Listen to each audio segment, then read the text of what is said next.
ഇഷ്ടമില്ലാത്ത ഒരു ഭക്ഷണമല്ല, ഇഷ്ടംപോലെ ഭക്ഷണമുണ്ട്. ഞാൻ ജങ്ക് ഐറ്റംസ് ഒന്നും കഴിക്കാറില്ല. പിന്നെ പൊറോട്ട കഴിക്കാറില്ല. വളരെ ഹെൽത്ത് കോൺഷ്യസ് ആണല്ലേ വീഡിയോ ഒഴിച്ചു കഴിഞ്ഞാൽ. എടോ, ഞാൻ ഇനി സംസാരിച്ചാൽ കൂടുതൽ സംസാരിക്കേണ്ടി വരും.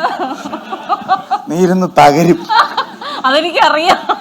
ശരീരത്തിന് ദോഷകരമാണെന്ന് ഞാൻ മനസ്സിലാക്കിയിട്ടുള്ള ആഹാര സാധനങ്ങൾ കഴിച്ച് വെറുതെ എൻ്റെ ശരീരത്തിന് അങ്ങനെ പണി കൊടുക്കണ്ട.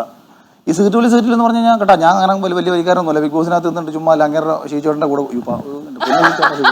അങ്ങനെ പറഞ്ഞല്ല. എൻ്റെ ഞങ്ങളുടെ ഒരു കമ്പനിക്ക് പ്രാന്ത് പിടിക്കുമെന്ന് അതിനകത്തൊന്ന് അല്ലെങ്കിൽ അപ്പോൾ ഒരു രസത്തിന്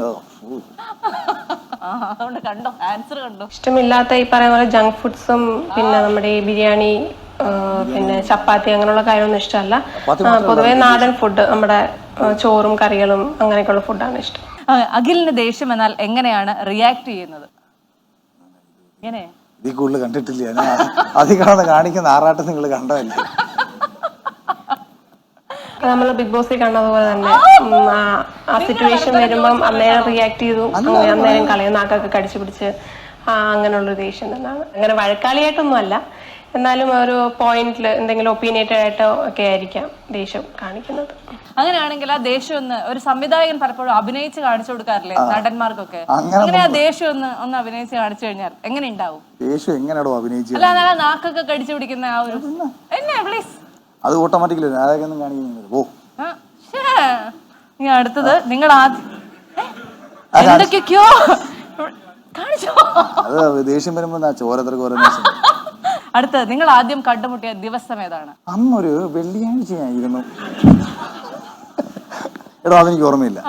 ആദ്യം കണ്ടുമുട്ടിയ ആ ദിവസം എങ്ങനെയാണാവോ? ദിവസം ഓർമ്മയില്ല.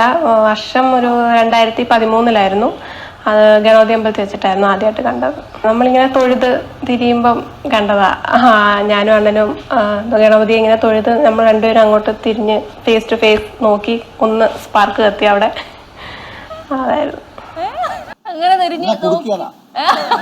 തിരിഞ്ഞ് നോക്കി സ്പാർക്ക് കത്തുകയൊക്കെ ചെയ്തായിരുന്നോ? അവളുടെ അമ്മായിയും എന്റെ അമ്മായിയമ്മയും കൂടെ എന്നെ കുടിക്കിയതാണ്.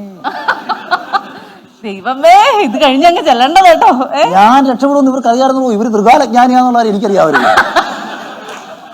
നിങ്ങളൊക്കെ ചോദിക്കത്തില്ല എന്റെ പ്രഡിക്ഷനെ കുറിച്ച്. ഒന്നും അല്ല, ഇതാണ് പ്രഡിക്ഷൻ. എന്റെ തിരിഞ്ഞ് ഒരു ടെസ്റ്റർ ബൈക്കായിരുന്നു. അപ്പൊ എനിക്ക് CC പോലും അടയ്ക്കാൻ ഗതിയില്ലാത്ത. അങ്ങനെയുള്ള ഒരാൾക്ക് ആ മകളെ കെട്ടിച്ചു കൊടുത്ത അമ്മയുടെ മനസ്സ് എന്ത് ധൈര്യശാലി ഇരിക്കല്ലേ അല്ലേ? അഖിലിന് 10ാം ക്ലാസ്സിൽ എത്ര മാർക്ക് കിട്ടിയിട്ടുണ്ട്? അടുത്ത ചോദ്യം. അഖിലിന് 10ാം ക്ലാസ്സിൽ എത്ര മാർക്ക് കിട്ടിയിട്ടുണ്ട്? അതിന്റെ ആൻസർ ഞാൻ കേട്ടായിരുന്നു. സ്കൂൾ ടോപ്പർ ആയിരുന്നു. ഭയങ്കര പഠിപ്പിസ്റ്റായിരുന്നോ? എല്ലാ തൊഴിലും ഉണ്ടായിരുന്നു. എന്നാലും പഠിക്കുകയും ചെയ്യല്ലേ?